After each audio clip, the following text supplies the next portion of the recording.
Hello adventurers! Welcome back to Exploring the Broken Isles. In this episode, we'll be looking at the cards for Hunter and Druid in the custom Hearthstone expansion, Tales from the Broken Isles. Today we'll start off in the mountainous northern region known as High Mountain. High Mountain is rich in both flora and fauna, and it is perhaps most well known for the tribe of Tauren living here, who share their name with the zone.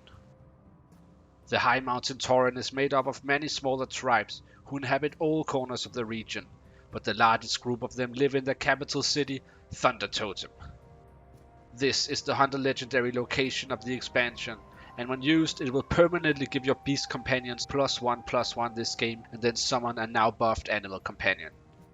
Beast companion in this instance refers to any companion minion with a beast tribe, so both the usual animal companions and the Gargon companions from Murder at Castle Nathria.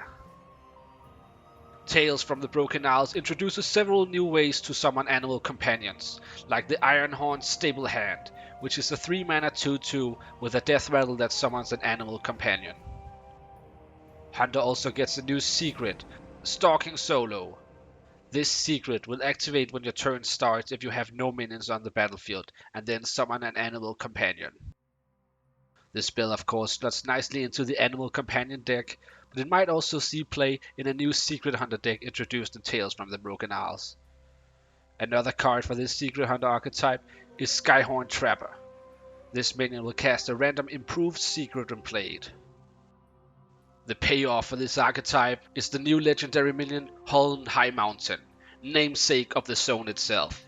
Huln will equip a 1/3 spear when played, but the spear will get +1 attack for each different secret you've controlled that game. That means if you controlled, say, 9 different secrets, Huln would equip a 10/3 spear. That is proper good. Let's depart from High Mountain and move west to the woodlands known as Val-Sharar.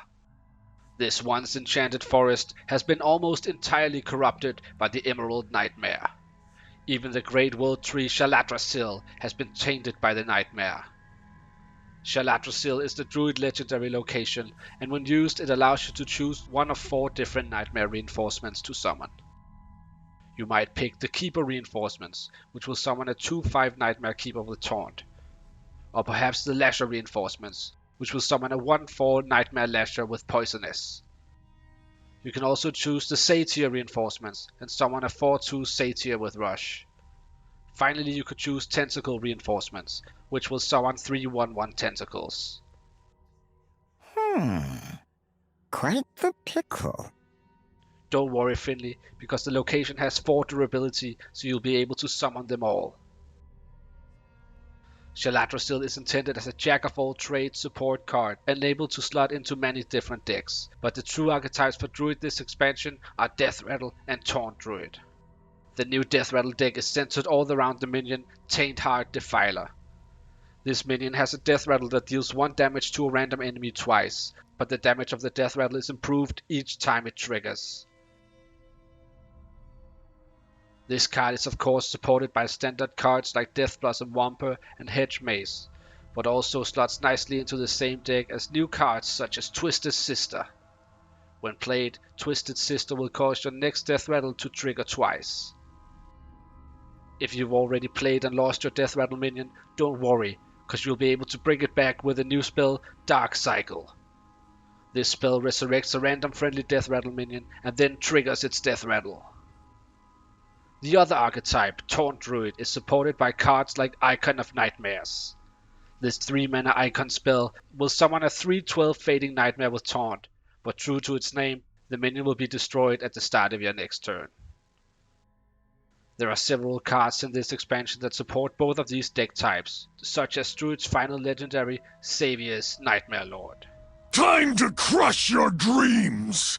Xavier's has a choose one effect that allows you to summon copies of either your Taunt or your Deathrattle minions. For example, if Xavier's is used with the Icon of Nightmares, only the original Nightmare would be destroyed on the following turn. That was all for this episode. Next time we'll take a look at the final 2 classes, Shaman and Warlock. See you next time on Tales from the Broken Isles.